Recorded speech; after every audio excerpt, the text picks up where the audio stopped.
Without an idea of purpose as an overarching principle that establishes an acceptable connection between word and thing, every morality and every law would be impossible. Mediation for the purpose of linguistic communication is practiced by most people every day anyway. Without such a connection, no communication at all would be possible. Even if misunderstandings often arise, there are still many matters in which a logically incorrect identification is not important because the practical success justifies such an approach.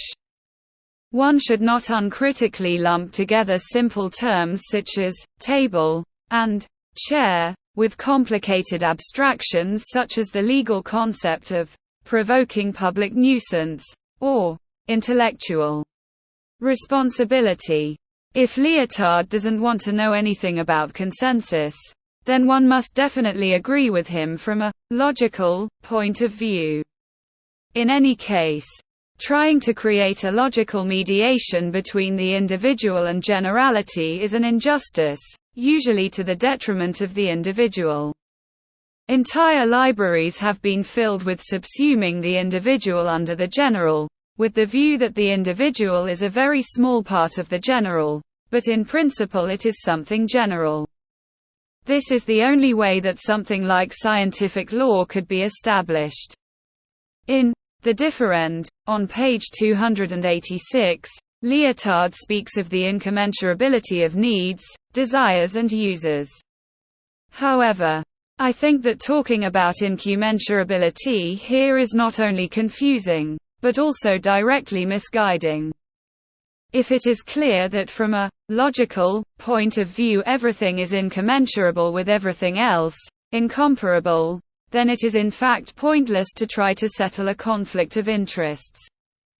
Because someone always loses out. But in relation to a concrete life practice in which people negotiate their respective relationships with each other or establish certain norms of common interaction, things and behavior are compared one way or another, and simply letting the language games run is not enough for a common order, as Lyotard recommends. The decisive question in resolving conflicts is always, and there is already widespread agreement on this in jurisprudence, the decisive question is which good should have priority in the event of a dispute. Then, for example, the freedom of the individual, the subjective right, counts more than the right of society, the objective right, as the legal system is called as a whole. Lyotard wants to establish knowledge by working on the unknown. He believes objectivistically that the truth belongs to division. But there is no truth in itself. Lyotard here commits a typically modern error of itselfication, and pursues a universalist logic completely contrary to his own claims and rejection of generality. It is also true that ethical claims are of a different kind than cognitive ones, but only at first glance.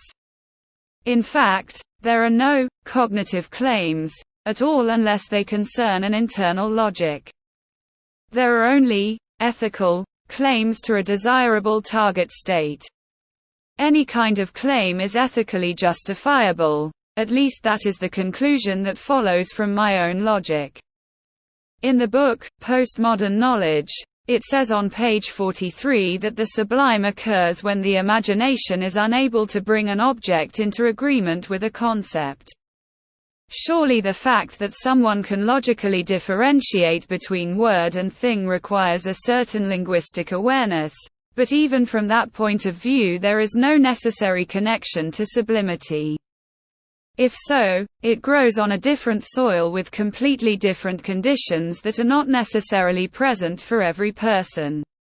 The imagination does not exist as such and, in itself, it always depends on the subjective requirements of a more or less developed mind or developed emotional world, how and what is produced with it. When someone desperately searches for a term for something sublime, something different happens in their consciousness than it does to someone who completely does not understand the impossibility of a valid statement of things themselves. A formula or a principle that should be equally relevant for one person and another in this regard is not helpful here. This explains nothing and does nothing and no one justice. I can in principle agree with Lyotard, Adorno or Derrida about the incomparability of the individual, but that is my personal decision, which is the result of my own judgment. There is no logical right, no right to have my opinion recognized by other people. This wouldn't even be the case if someone accepted my premises. Because even then various deductions could be consequential too. My criticism of the reality apostles is not primarily of a logical nature, even though if I criticize logical errors, but is primarily ethically motivated.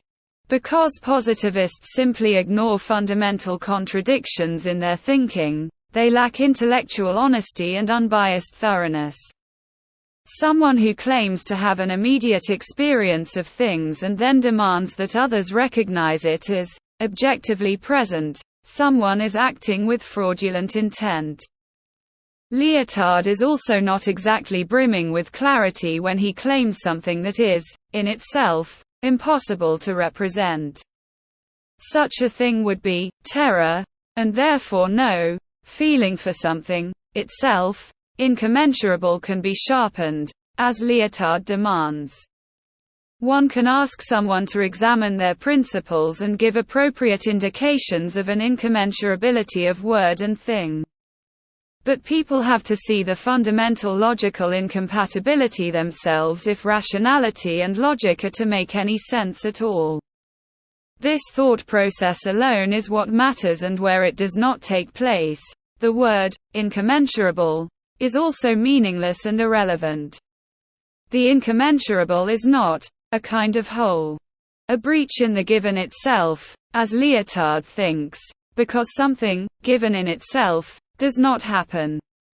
The given is always already something taken from someone, based on their mental abilities or intentions. Where not a very specific individual consciousness is when someone objectifies their sensations into thoughts and gives them meaning. There is no incommensurability, no God and no devil. There is also no unceasing chain of substitutions, to which, according to Derrida, the thinking of difference necessarily falls prey. Because such a chain must exist, in itself, but it is not for me, because my chains usually have a beginning and an end. It also makes no sense to speak of the unspeakable as a shadow of reality, because such a reality only exists as a contradictory thought. All these references to subject-independent abstractions only confuse and prevent a clear picture of the matter. The whole of modernity is teeming with such abstractions. To speak of something immediate is a mistake that not only the positivists make, but also Lyotard when he assumes something, given in itself, that is not mediated. What can become conscious must be objectified, or reified. There is no differend that can be recognized in feeling. As it says in Lyotard's The Differend, page 33, because feelings are judgments. Furthermore, logical incommensurability can, with good reason, be justified, rationally, alone. What Lyotard is witnessing is not a feeling of something immediate, but simply a feeling that he himself links to the concept of the unrepresentable. These are all language games in which someone expresses their conviction, their faith, a meaning, an interpretation in a certain concept, in this case the unrepresentable, but without any claim to transferability or supra-individual validity. Lyotard wants to communicate about feelings without understanding. There is also talk of an uninterested spiritual feeling, that he wants to feel for the sublime. The sublime feeling no longer needs an I think, says Lyotard. Lyotard warns that one should not make excessive use of the sublime. And not just because such a religious or aesthetic asylum quickly invites the accusation of escapism and intellectual hopelessness.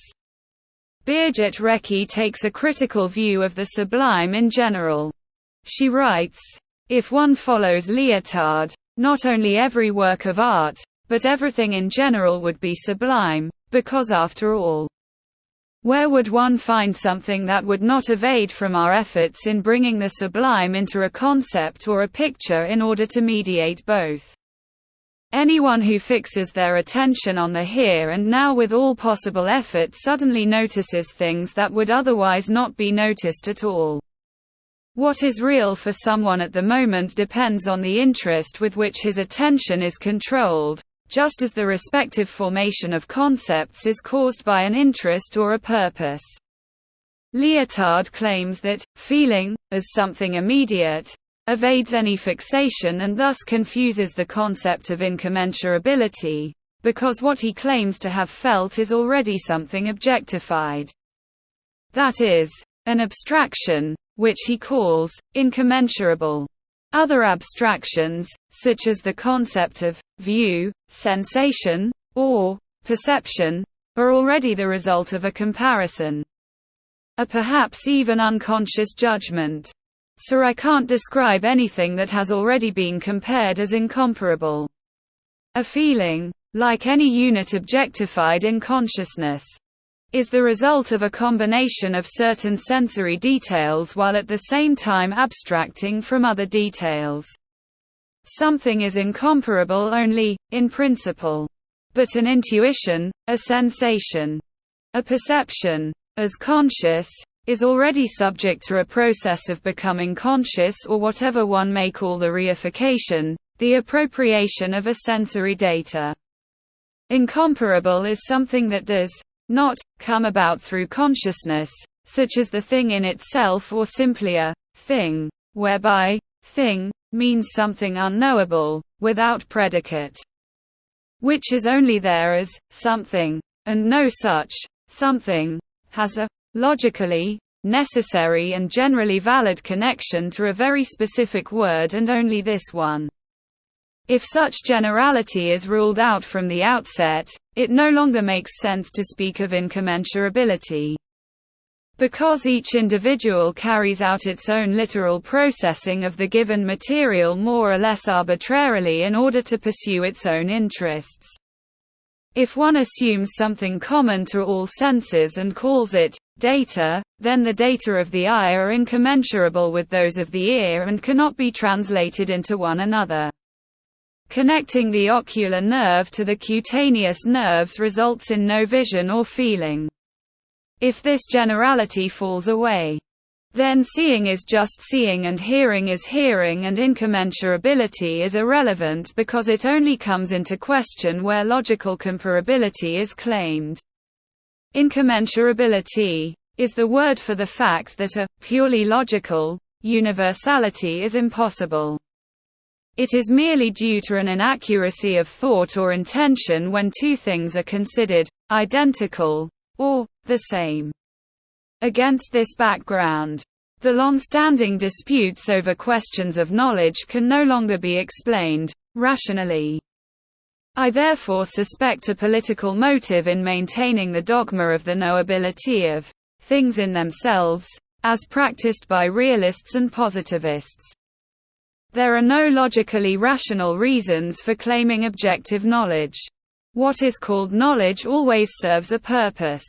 Nevertheless, attempts are still being made to turn the natural sciences into a religion that is capable of providing secure and reliable universal knowledge.